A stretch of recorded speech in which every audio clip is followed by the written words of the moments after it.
Spice Times ম্যাগাজিনের উদ্যোগে শেষ হলো টাইমস রেস্টুরেন্ট অ্যাওয়ার্ড 2010। গত 12ই ডিসেম্বর লন্ডনের সিটি প্যাভিলিয়ন রমফোর্ডে 1000-এরও বেশি অতিথির সামনে এই সম্মাননা প্রদান করা হয়। ন্যাশনাল, রিজিওনাল, লোকাল ও টেকঅ্যাওয়ে এই 4টি বিভাগে মোট 47টি অ্যাওয়ার্ড প্রদান করা হয়। কাস্টমারদের বিচারের ভিত্তিতে অনলাইন ভোটের মাধ্যমে প্রথমবারের মতো ব্রিটেনে এ ধরনের প্রতিযোগিতামূলক পুরস্কার প্রদান করা হলো। শাহরিয়ার আরেফিন শাওনের ক্যামেরায় বিস্তারিত দেখুন আমাদের বার্তা বিভাগের প্রধান হাসান হাফিজুর রহমানের রিপোর্টে।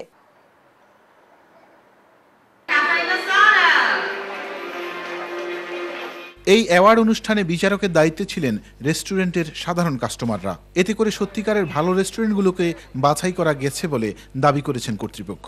ব্যবসায়ী, রাজনীতিবিদ সহ সমাজের গণ্যমান্য ব্যক্তিরা উপস্থিত ছিলেন রবিবারের জমকালো পুরস্কার বিতরণীর আসরে। সমগ্র দেশব্যাপী আয়োজিত প্রথমবারের মতো এই অনুষ্ঠানে ব্যাপক সাড়া পেয়েছেন আয়োজকরা।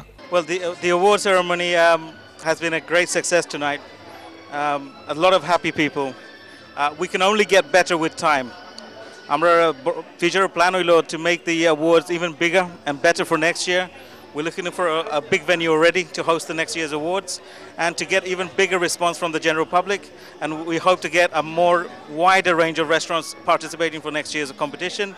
তাসনিম লুসিয়া খান এবং সাইদ আহমেদের পরিচালনায় অনুষ্ঠানে বেস্ট লোকাল রেস্টুরেন্ট অ্যাওয়ার্ড 30টি, বেস্ট টেকওয়ে 5টি, বেস্ট রিজিওনাল অ্যাওয়ার্ড 11টি এবং বেস্ট ন্যাশনাল অ্যাওয়ার্ড ইউকে 1টি প্রদান করা হয়। খাবার অনেক সুনাম আছে আমাদের খাওয়ানোর যে পরিবেশন করি আমরা, এবং আমাদের যে সার্ভিস স্ট্যান্ডার্ডস ইজ হাই।